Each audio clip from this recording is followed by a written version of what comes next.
Ini insyaAllah saya diminta untuk memberikan sedikit pengisian. Patutnya kuliah subuh, tapi oleh kerana diminta untuk beri pengisian kuliah maghrib, saya akan bawa juga kitab yang kita belajar di kuliah subuh tersebut. Kita akan kongsikan pada malam ni insyaAllah.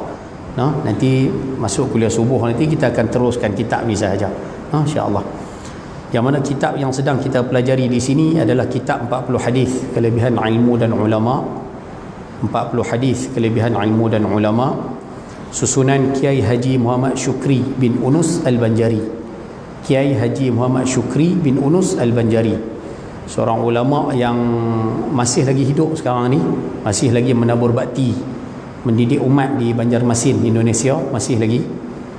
Dan kitab ni diterjemah oleh murid beliau yang juga guru kita juga, Syekh Ahmad Fahmi Zamzam, timbalan Syekhul Ma'had di Derang, Kedah. Dulu beliau duduk di situ, sekolah Syekh Nikmat Yusof. Dan sekarang ni masih lagi berkhidmat di Derang, Kedah, Syekh Fahmi ni. Jadi Syekh Fahmi menterjemahkan kitab yang disusun oleh guru beliau, yang mana guru beliau susun ni tahun 1400 lebih, 400 Hijrah lebih kurang 30 tahun lebih dah. Kitab ni berada di atas muka bumi, dan kitab ni diterjemah dialih bahasa ke bahasa Melayu oleh murid beliau dan diberikan syarahan oleh murid beliau Syekh Fahmi Zamzam. Jadi insyaAllah kita akan ambil manfaat daripada kitab ini. Sebab kitab ni kita dah baca sikit mukadimah hari tu. Malam ni kita akan masuk hadis yang pertama insyaAllah, yang mana kitab ni membicarakan berkaitan dengan ketinggian ilmu dan kedudukan para alim ulama. Yang kita sebagai orang Islam hari ni, tak kiralah kita orang Islam kulit putih ke, kulit hitam ke, lelaki ke, perempuan ke, tua ke, muda ke, terlalu muda atau terlalu tua ke, kita semua perlu untuk mengetahui kedudukan ilmu di dalam agama kita dan ketinggian martabat para ulama di dalam dunia ni. Bila tahu tentang ilmu, kita akan memberikan penghormatan yang patut kepada ilmu. Bila tahu ketinggian para ulama, kita akan belajar memuliakan para ulama dan meletakkan mereka pada kedudukan yang sepatutnya. Lepas tu bila orang tu dia reti, dia tahu nilai ilmu, dia akan menghormati ilmu. Dia tahu nilai para ulama, dia akan menghormati para ulama. Orang yang tidak tahu menilai, kita akan tengok dengan ilmu dia buat lebih kurang, bahkan dengan para ulama dia buat macam, bahasa kasar kita sebut, dia buat macam kawan dia. Dia buat macam orang yang tak ada harga. Dia buat macam orang yang tak ada nilai. Dia rasa ulama dengan dia, para alim ulama dengan dia sama level. Sedangkan kedudukan para ulama bukan satu kedudukan yang sama macam kita. Mereka ditinggikan kedudukan oleh Allah Subhanahu Wa Taala dengan banyak kelebihan. Nanti kita akan mengaji pelan-pelan insya-Allah ta'ala. Dan malam ni insya-Allah saya akan kongsi dengan ayah ibu sekalian hadis yang pertama. Kitab tak ada lagi ada seorang dua saja ada kitab, tak apalah. Yang mana ada ikut dulu insya-Allah. بسند المتصل إلى مؤلف الكتاب وقال المصنف رحمه الله تعالى ونفعنا بعلومه وبكتابه في دارين آمين يا رب العالمين. Hadis yang pertama, tajuk yang pertama pada malam ini, kelebihan orang yang alim. Kelebihan orang yang alim. Apa kelebihan yang Allah Ta'ala kurniakan kepada orang alim, yang mana kelebihan ini tak diberikan kepada manusia selain pada orang alim? Apa yang Tuhan bagi kat orang alim yang Tuhan tak bagi kat orang lain? Kita tengok Hadisnya berbunyi, An Abi Umamah radhiyallahu ta'ala anhu qala, Dzukira li Rasulillah sallallahu alaihi wasallam rajulani, abidun wa alimun. Faqala, Fadlul alimi ala al-abidi ka fadli ala adnakum. Wa fi riwayatin anhu, Thumma qala Rasulullah sallallahu alaihi wasallam, Inna Allaha wa malaikatahu وأهل السماوات وأهل الأرض حتى النملة في جحرها والحيتان في البحر ليصلون على معلم الناس الخير أو كما قال أخرجه الترمذي. Hadisnya panjang sikit, kita baca dia dulu, saya kita bincang insya-Allah. Baik. Daripada Abu Umamah radhiyallahu taala anhu, telah disebutkan di sisi Rasulullah sallallahu alaihi wasallam dua orang lelaki. Pertama, orang yang abid, ahli ibadat. Dan yang kedua, orang yang alim, orang yang mengetahui tentang ilmu. Maka Rasulullah sallallahu alaihi wasallam bersabda, kelebihan orang yang alim atas orang yang ahli ibadat, seperti kelebihanku atas yang paling rendah daripadamu, yakni di kalangan sahabat. Dalam riwayat yang lain disebutkan, sesungguhnya Allah, para malaikat, penghuni segala langit dan bumi, sehingga semut yang ada di dalam lubang dan ikan yang ada di laut, semuanya memohon kebaikan bagi orang yang mengajar manusia akan kebaikan, yakni mengajar agama. Hadis riwayat daripada Al-Imam Tirmizi radhiyallahu taala anhu. Baik. Ayah-ayah, ibu-ibu rahmati Allah Subhanahu wa taala sekalian, hadis yang kita nak kongsikan pada malam ini adalah satu hadis yang sangat special. Hadis ini special. Kalau kita faham betul-betul hadis ni, kita akan mula merasakan bahawa level kita dengan level orang alim ni maknanya tak sama. Ya, tak sama. Dan hakikatnya pun memang tak sama. Kan? Ayah-ayah yang ada di sini duduk di Kedah. Allah Taala berikan di Kedah ni satu negeri yang menjadi tempat berhimpun ramai para alim ulama. Hatta kalau dalam Malaysia pun kita tengok, Kedah di antara negeri yang banyak melahirkan tok-tok guru para alim ulama. Cuma soalan dia sekarang, orang Kedah, kita ni kan, kita ni orang Kedah ni, kita letak ataupun tidak kedudukan yang tinggi kepada kumpulan ulama yang ramai yang Tuhan hadiahkan pada orang Kedah ni. Tu ya. Adakah kita letakkan para ulama ni pada kedudukan yang sepatutnya seperti mana yang patut kita letak, ataupun kita buat depa dengan kita lebih kurang sama? Yang tu yang kita nak tengok malam ni. Dan sebenarnya kalau kita faham hadis ni, kita akan tengok kedudukan mereka sangat tinggi nak bandingkan kita. Sangat-sangat tinggi. Kedudukan yang tak dicapai oleh mana-mana manusia sekalipun. Kita tengok sama-sama. Nabi SAW bersabda, minta maaf, Sayyidina Abu Umamah Al-Bahili radhiyallahu ta'ala anhu berkata, satu hari Nabi SAW disebut ataupun para sahabat berbicara berkaitan dengan dua jenis manusia. Yang pertama, abid, orang yang rajin buat ibadat. Bahasa kampung kita ni, orang yang rajin buat semayang, rajin mengaji, rajin apa berzikir, rajin buat ibadat. Kira dia min ahli ibadah. Dia ni abid, dia rajin buat ibadat, tapi mengaji tak mau. Nah, contohlah. Tapi dia rajin buat ibadat. Ataupun bahasa mudah kita sebut dia orang yang rajin buat ibadat lah, tu senang bahasa satu. Yang kedua, Nabi sebut wa'alimun, orang yang alim, orang yang rajin menuntut ilmu pengetahuan, dia faham tentang ilmu, dia amalkan ilmu dan dia sebarkan pada orang lain. Dia masuk dalam kumpulan alim yang disebut sebagai alim rabbani. Dia orang alim. Satu orang rajin buat ibadat, satu orang alim. Selesai. Nabi SAW sabda, fadlul alimi 'alal 'abidi. Kelebihan orang yang alim, yang reti tentang ilmu pengetahuan, lebih daripada ahli ibadat. Nabi sebut kafadli ala adnakum, seperti lebihnya aku berbanding sahabat yang paling rendah sekali daripada kalangan kamu. Apa maksud dia Ustaz? Baik, maksud mudah dia macam ni. Ayah-ayah, ibu-ibu yang main mengaji malam ni, ulama bincang sahabat Nabi SAW waktu baginda hidup, berapa jumlah sahabat Nabi SAW? Ada ulama kata 70,000, ada yang kata 120,000, bahkan ada yang kata sampai 140,000. Tak apalah, kita ambil satu angka mudah bagi senang faham, kita letak 100,000 contoh. Sahabat Nabi SAW, kita letaklah angka yang mudah lah bagi senang kira, 100,000. Kalau Imam Ibn Athir sebut, Allah Ta'ala saja yang mengetahui. Ada ulama kata Tuhan je yang tahu berapa jumlah sahabat. Tapi kita buatlah satu angka nak bagi senang kira, 100,000. Jumlah sahabat 100,000. Nabi menyatakan kelebihan orang yang alim atas orang yang rajin buat ibadat ni, Nabi kata kelebihan dia sama macam aku dengan orang yang paling rendah, orang yang nombor 100,000 di kalangan sahabat. Aku seperti aku dengan sahabat yang paling rendah sekali di kalangan kamu ni semua para sahabat, sahabat yang paling rendah sekali. Inilah bandingan orang alim dengan ahli ibadat. Saya nak sebut mudah macam ni lah. Kalau ayah-ayah, ibu-ibu sekalian yang main mengaji malam ni, cuba bayang kalau Nabi buat bandingan macam ni sudah. Orang alim dengan ahli ibadat ni macam aku dengan Sayyidina Abu Bakar. Agak-agak bandingan tu jauh dah beza. Nabi kata orang alim dengan orang yang rajin buat ibadat saja ni, beza mereka berdua ni macam aku, macam Nabi SAW dan Sayyidina Abu Bakar. Kalau Nabi buat beza Nabi dengan Sayyidina Abu Bakar, tu pun dah jauh beza lah. Nabi SAW Rasul, Sayyidina Abu Bakar sahabat. Dua manusia tu walaupun sehidupnya sezaman, mereka adalah kekasih yang paling rapat, tapi kedudukan mereka berbeza. Itu ya. Kalau Nabi buat bandingan, aku dengan Sayyidina Abu Bakar, tu pun jauh beza dah. Aku dengan Sayyidina Umar, tu pun jauh beza dah. Aku dengan Sayyidina Uthman, tu pun jauh beza dah. Tapi Nabi kata kelebihan orang alim, kedudukan orang alim nak banding dengan orang yang rajin buat ibadat, seperti aku dengan sahabat yang paling rendah sekali di kalangan kamu semua. Nak menunjukkan kedudukan orang alim ni rupanya sangat tinggi di dalam agama kita. Yang ayah duk tengok, kadang kita jumpa para alim ulama kita turun mari ke mata tempat, hatta di masjid ni pun ada tutup guru datang.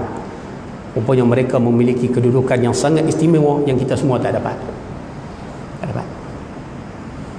Ada orang kata aja, ustaz, depa jadi orang alim ustaz, depa nak sendiri. Dah. Mereka dipilih menjadi orang yang alim kerana itu wahbi. Wahbi ni bukan wahbi kan. Wahbi tak boleh pakai. Kan? Wahbi ni kita panggil kurniaan daripada Allah. Depa mungkin awalnya mereka berusaha, awalnya pulun mengaji tuntut ilmu, tapi Allah Taala pilih mereka menjadi orang alim. Itu kita nak kena faham.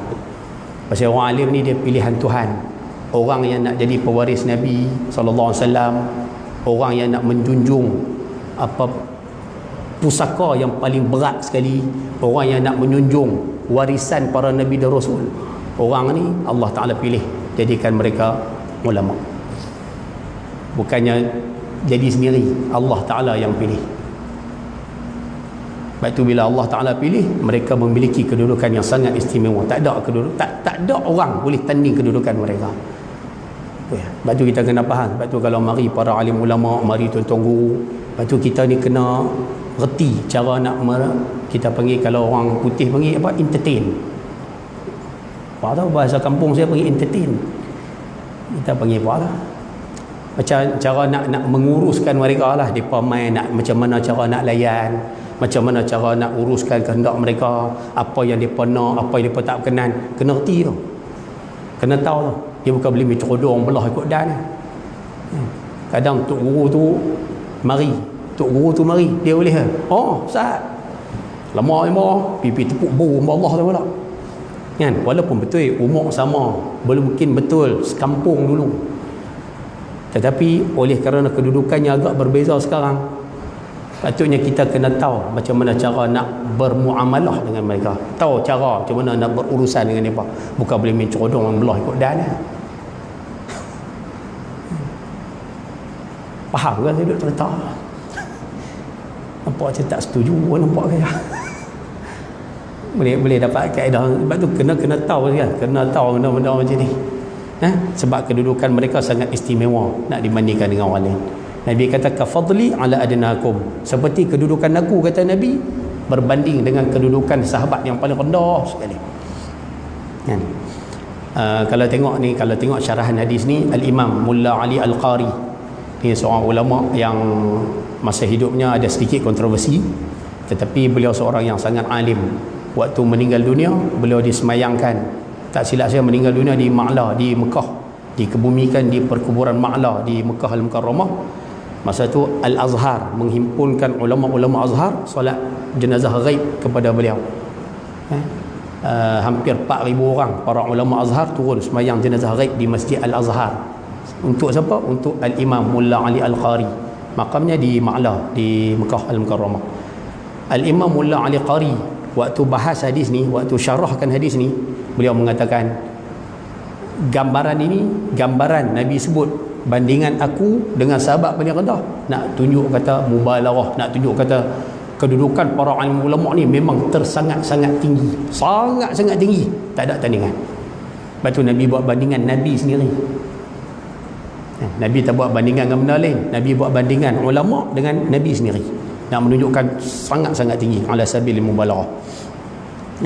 Itu ialah benda simple ya, insya-Allah. Kemudian Nabi SAW bersabda, sesungguhnya Allah, para malaikat. Dalam hadis ni dia sebut para malaikat. Siapa yang ada kitab boleh buat kurungan sikit dekat perkataan para malaikat tu, tulis itu pembawa arash. Innallaha wa malaikatahu, sesungguhnya Allah para malaikat yang disebut dalam hadis ini merujuk kepada hamalatul arsy, malaikat yang membawa arasy. Itu antara ulama mengatakan antara malaikat yang paling besar sekali. Boleh tengok apa syarah Syekh Nawawi Bantan dalam persoalan masalah Abil Laith. Malaikat yang paling besar adalah malaikat pembawa arasy. Sesungguhnya Allah malaikat yang bawa arasy dan penghuni segala langit dan bumi. Penghuni segala langit, malaikat-malaikat yang lain termasuk dalam perkataan tersebut. Penghuni segala langit, maksud dia malaikat-malaikat lain semua masuk dalam ayat tersebut. Penghuni segala bumi, segala makhluk yang ada atas alam ini, dalam bumi ini, tak kiralah makhluk tu binatang ke, tumbuhan ke, benda kaku ke, batu ke, ayak apa, semua sekali termasuk. Sehingga Nabi sebut, sehingga semut yang ada dalam lubang dan ikan yang ada dalam laut, semua sekali Allah, para malaikat, makhluk di langit, makhluk di bumi, sehingga semut yang ada dalam lubang, ikan yang ada dalam laut, semua sekali Nabi menyatakan mendoakan, memohon kebaikan, yakni mendoakan kebaikan bagi orang yang mengajar manusia akan kebaikan, yakni mendoakan para ulama. Allah, para malaikat, makhluk di langit, makhluk di bumi, sebutlah apa saja makhluk melainkan manusia, mereka sentiasa mendoakan kepada siapa? Kepada orang alim. Setiap langkah mereka, setiap pijakan mereka, setiap tarikan nafas mereka, setiap saat lah bahasa mudah, rupanya orang alim ni kehidupan mereka sentiasa didoakan oleh semua makhluk yang ada dalam alam ni. Dan saya rasa kedudukan ni tak ada siapa tak dapat. Tak ada, kita tak ada. Allah Ta'ala bila sayang kepada satu-satu makhluk, ni kaedah mudah lah, Allah Ta'ala bila kasih kat satu makhluk, Allah Ta'ala akan sebut pada Jibril, ya Jibril, inni uhibbuh, Jibril, aku sayang makhluk ni, kamu kasih pada dia. Allah Ta'ala bila kasih pada satu-satu makhluk, dia kasih kepada satu-satu hamba, Allah Ta'ala akan maklumkan kepada Jibril, Jibril, aku sayang makhluk ini, kasihlah pada dia. Lalu malaikat Jibril kasih dekat makhluk tu. Bila malaikat Jibril kasih, malaikat Jibril bertemu dengan semua malaikat, wahai malaikat, Allah Ta'ala kasih dengan makhluk ni, aku mengasihi dia dan kamu semua perlu mengasihi dia. Dan bila malaikat pula turun bekerja atas muka bumi, malaikat akan menyatakan, wahai makhluk, Allah Ta'ala kasih kepada manusia ni, Jibril kasih kepada makhluk ni, malaikat kasih kepada makhluk ni, jadi kamu kasih kepada dia. Bila semua makhluk kasih kepada, kita sebut bahasa mudahnya, kasih kepada manusia ni, kasih kepada orang alim ni, lepas tu kita akan mula tengok semua makhluk akan tunduk kepada manusia ni. Semua makhluk akan mula, bahasa mudah kita sebut, tunduk kepada kekasih Allah ni. Tu yang ayah selalu tengok kadang-kadang lah. Kita tengok ada orang yang dikasih Allah, kadang para wali Allah, kadang-kadang orang-orang yang hampir dengan Allah, Allah Ta'ala bagi kepada dia dunia ni, dimudahkan bagi dia. Tu yang kadang-kadang kita dengar cerita benda yang khariqul adat lah, benda yang cari adat, benda tak berapa nampak pelik. Ayak untuk minum, tetapi ayak ni makhluk Allah, orang alim tuang masuk dalam tu jadi minyak. Yang kita selalu duk dengar cerita yang kadang bunyi-bunyi pelik sikit tu. Kadang-kadang kita dengar harimau, binatang yang makan orang, contohlah binatang buah dan sebagainya. Tapi kadang-kadang kita dengar cerita, tuk guru datang cerita, orang alim ni dilempak masuk dalam kandang penuh dengan harimau, semua harimau tunduk tak makan dia. Sebab apa? Kasih kepada dia.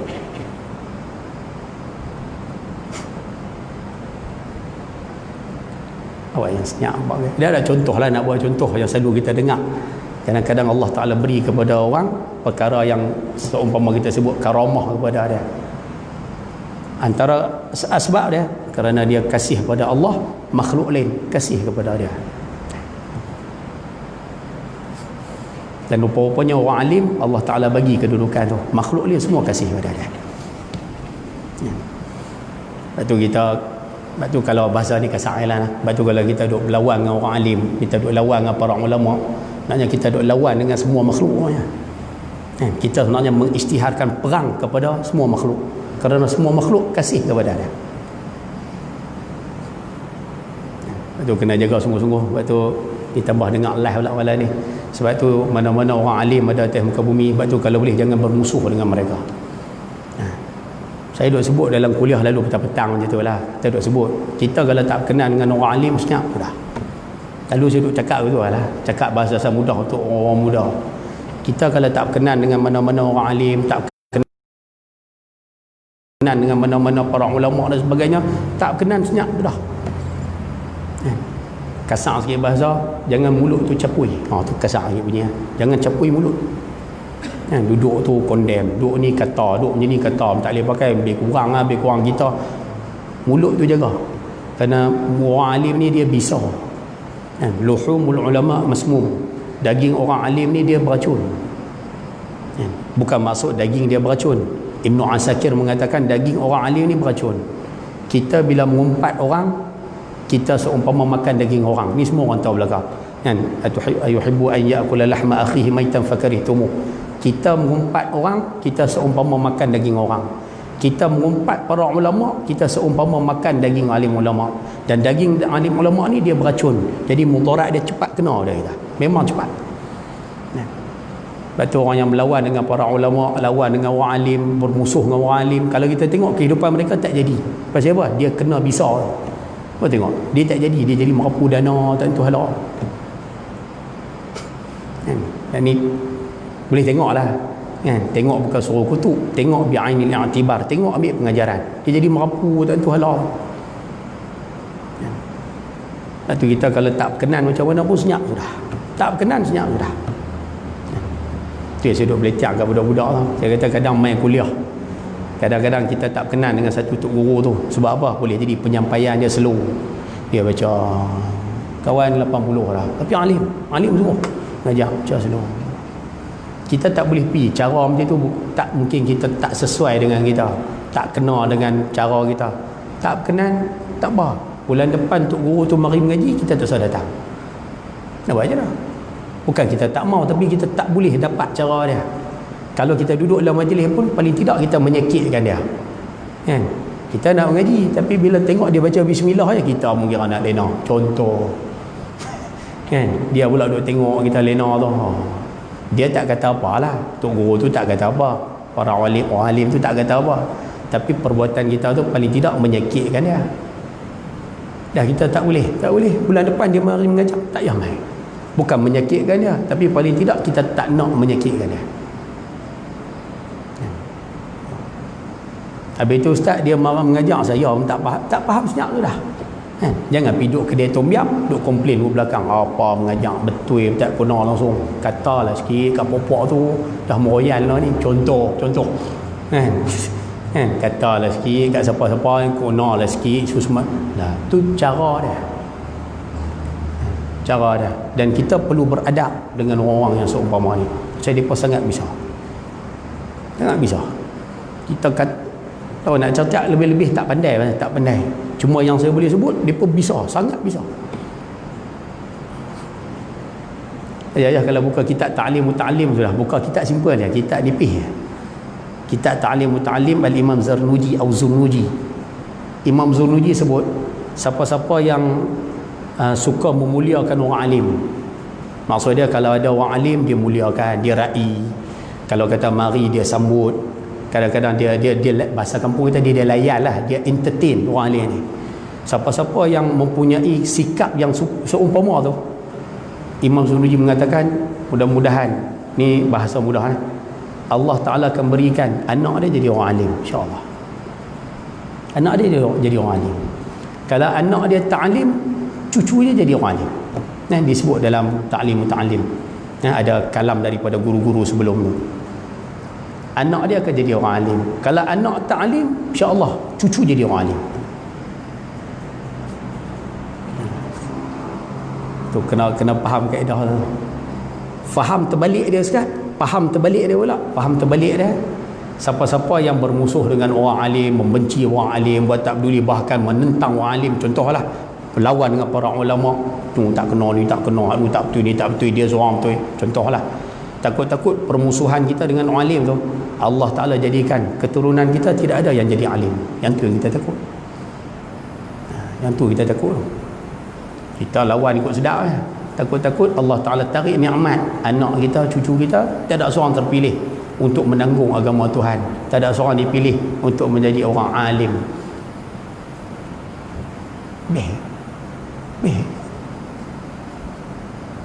Lu kena jaga tu, bab-bab je tu kena jaga tu. Faham tak saya duduk cerita tadi? Any question? Ada soalan? Ya no, insya-Allah nah, mudah-mudahan kita ambil sikitlah. Peringatlah benda-benda macam tu kena peringat. Ayah-ayah, ibu-ibu yang ada malam ni, kalau boleh ambil poin ni dan lepas ni balik tolong sampaikan pada anak kita, pada cucu kita. Walaupun anak cucu kita mungkin dia tak pilah duduk di pondok, tak ada lah duduk di pondok, paling tidak anak-anak kita lepas ni sekolah akan dibuka kan? Bila sekolah akan dibuka, paling tidak dia pergi ke sekolah, di sekolah guru dia tu merupakan cikgu di sekolah tu, merupakan guru dia yang perlu untuk dia hormati juga. Dan pesan pada dia, jangan kata kat belakang tentang guru, jangan kutuk guru, jangan duk apa bergelak guru ikut suka, jangan. Sebab apa? Ditakuti pelajaran anak kita, apa anak kita duk ngaji tu, takut-takut ada masalah. Yang tu kita tak mahu.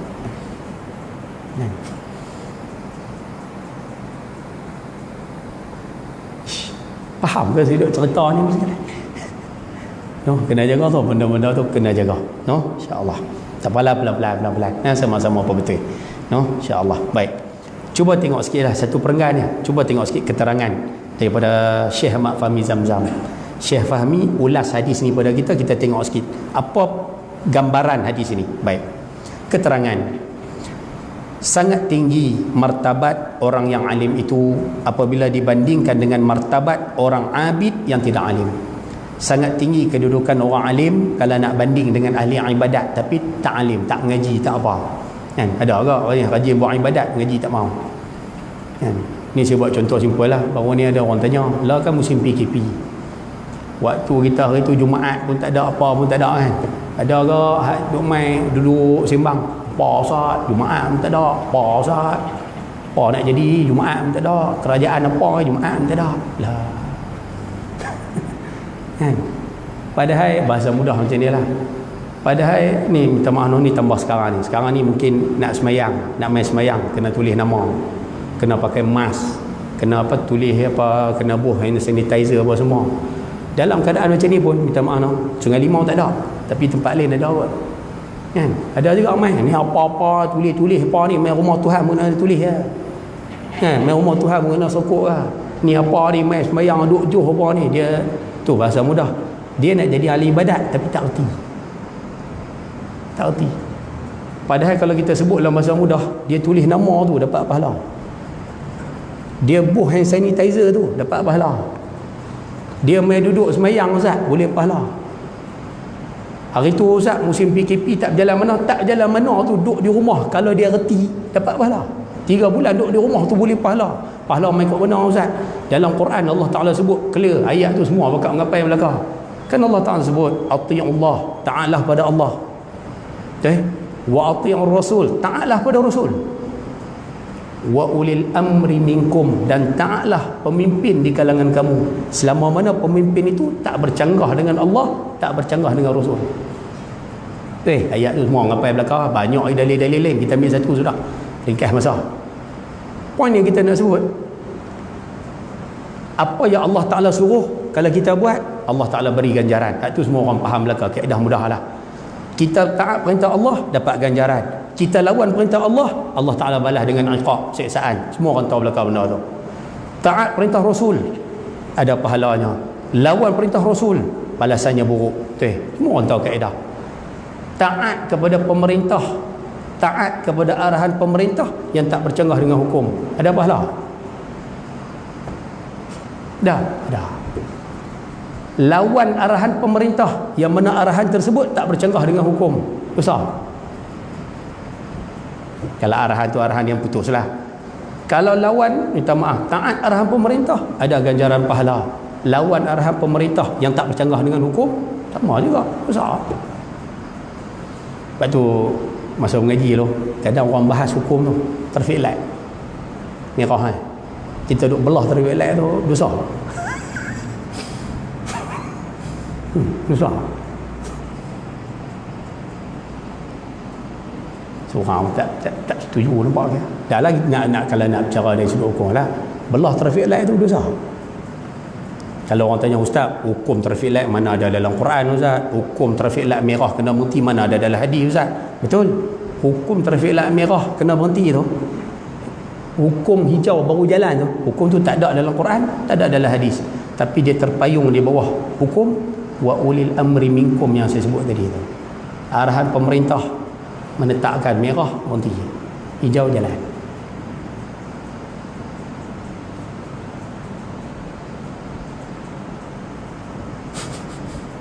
Nampak je tak setuju, nampak gaya tak semua betul.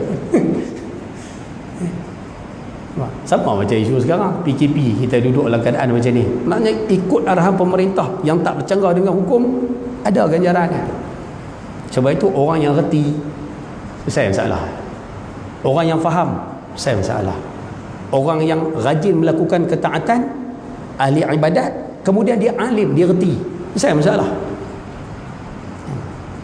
Tapi kalau dia rajin melakukan ketaatan tapi tak faham, boleh kita tengok celau tu ya. Sebab itu lebihnya orang yang alim, orang yang mengerti, orang yang mengetahui berbanding dengan orang yang tidak mengetahui. Sebab tu kedudukannya tinggi sangat-sangat. Baik. Sehingga Rasulullah SAW membandingkan martabat baginda sendiri dengan bandingkan dengan martabat sahabat yang paling bawah sekali. Tak payah bincanglah, kita dah sebut dah sebentar tadi. Cuba tengok. Di sisi lain, kata Syekh Fahmi, di sisi yang lain, orang yang alim itu dikenali dan dicintai oleh semua lapisan penduduk langit dan bumi. Allahu Akbar. Allah Ta'ala kasihin orang macam ni. Bayangkan Allah, para malaikat, seluruh penghuni 7 lapis langit, segenap penduduk bumi, manusia, jin, binatang, sehingga semut-semut yang ada dalam lubang, sekali dengan luar lubang lah kan, masuk sekali, saya kata dalam lubang lah, luar lubang tak? Sekali lah, dalam luar tu sekali lah. Semut ni biasanya dalam lubang, aghlabiyah dia, kebiasaan dia duduk dalam lubang, luar lubang pun masuk sekali lah.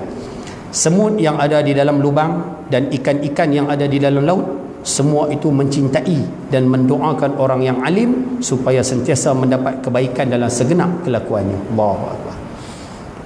Tak ada, saya rasa minta maaf no, Syekh Fahmi kata tak ada, rasa dalam dunia ni tak ada manusia yang dapat kedudukan macam ni. Allah, para malaikat, seluruh makhluk di darat, di laut, semua mendoakan. Tak ada orang lain yang dapat kelebihan macam ni melainkan ulama. Ya ibu-ibu yang main mengaji malam ni, sikit lah saja kongsi sikit. Dah ni tau, boleh kono sikit lagi, boleh no. Saya ada satu ayat je lagi. Poin siapa yang ada kertas nak tulis no, yang ada kitab boleh catat sikit no, insya-Allah. Ulama bahas kenapa Nabi buat contoh semut dengan ikan. Kenapa dua binatang tu dipilih? Kenapa tak sebut binatang-binatang lain ke apa? Kenapa sebut dua binatang ni? Ni ada sedikit perbahasan ulama. Yang pertama, ni ada 3 poin, boleh siapa nak catat nah. Poin yang pertama, ada yang mengatakan nak menunjukkan Nabi sebut semut dengan ikan, nak menunjukkan binatang darat dengan binatang laut. Maknanya binatang darat pun mendoakan orang alim, binatang yang ada di laut pun mendoakan orang alim. Bila sebut kata ikan, dia masuk sekali lah. Yang laut tu ketam, udang, sotong, plankton, semua sekali lah mendoakan orang alim. Binatang di darat, semut, apa saja binatang darat, semua mendoakan orang alim. Kadang orang kita rasa tak ada, kita tak dapat ni. Sebab tu orang alim hidup dia berkat. Semua makhluk doakan kebaikan untuk dia. Binatang bukan ada dosa, hak tak ada dosa tu doakan dia. Allahu Akbar. Satu. Yang kedua, semut dan ikan, haitan ni ikan paus kan, hut, ikan paus, nak menunjukkan binatang kecil dan binatang besar. Yang kecil seumpama semut pun mendoakan orang alim, binatang yang besar macam ikan paus pun mendoakan orang alim. Dua-dua doakan orang alim. InsyaAllah. Dua. Dan yang ketiga, ada ulama mengatakan Semut dan ikan ni gambaran binatang yang haram dimakan. Seumpama semut kita tak boleh makan. Binatang seumpama semut pun mendoakan orang alim. Binatang yang halal boleh makan. Seumpama ikan pun mendoakan orang alim. Poin dia Ustaz, semua makhluk doakan orang alim. Allahu Akbar. No? Kata Syekh Fahmi, saya rasa, ni kalam Syekh Fahmi Zamzam lah. Syekh Fahmi mengatakan ni, sebenarnya boleh korang habis sikit ya. Saya cuba ayat ya. Kita bagi bunyi.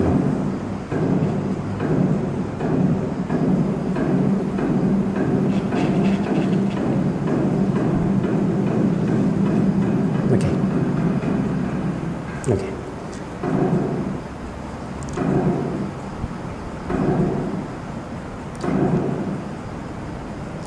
Saya rasa, kata Syekh Fahmi ni sebagai penutup tajuk ni, saya rasa tidak ada orang lain yang mendapat kecintaan seperti yang didapatkan oleh orang yang alim ni.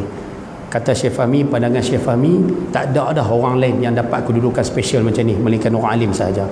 Oleh kerana itu, kata Syekh Fahmi, janganlah kita malas mencari ilmu. Sebab tu jangan malas mengaji. Sebab tu jangan malas tuntut ilmu. Kena rajin tuntut ilmu. Kerana hasilnya sangat mulia dan hasilnya sangat tinggi sekali. Sebab tu jangan malas menuntut ilmu, jangan malas ataupun jangan biar keluarga kita berlalu seharian tanpa menuntut ilmu. Kalau boleh puluhlah, rajinlah menuntut ilmu. Kerana hasil daripada tuntut ilmu tu sangat agung, sangat mulia sekali. Sebab tu ayah-ayah, ibu-ibu yang ada pada malam ini, kita boleh ambil sikit pengajaran, antaranya kelebihan orang alim yang mana patut untuk kita berikan penghormatan, dan juga penting bagi kita untuk menuntut ilmu. Kerana orang yang menuntut ilmu, balasannya, kelebihannya sangat besar, sangat agung, didoakan oleh makhluk dalam dunia ini. InsyaAllah, mudah-mudahan kita boleh sedikit faedah dan manfaat. InsyaAllah nanti kuliah akan datang kita akan sambung hadis yang kedua. Dan ni kita akan cerita kehebatan orang yang alim.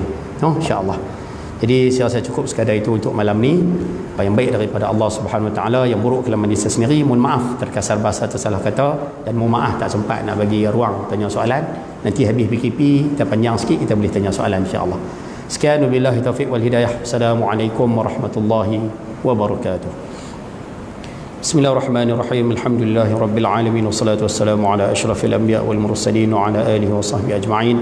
اللهم ربنا زدنا علما ووسع في رزقنا وبارك لنا فيما رزقتنا واجعلنا محبوبا في قلوب عبادك وعزيزا في عيونهم واجعلنا وجيها في الدنيا والآخرة ومن المقربين يا كثير النوال يا حسن الفعال يا قائما بلا زوال يا مبدئا بلا مثال فلك الحمد والمنة والشرف على كل حال. وصلى الله على سيدنا محمد وعلى آله وصحبه وبارك وسلم. الحمد لله رب العالمين. تقبل الله منكم.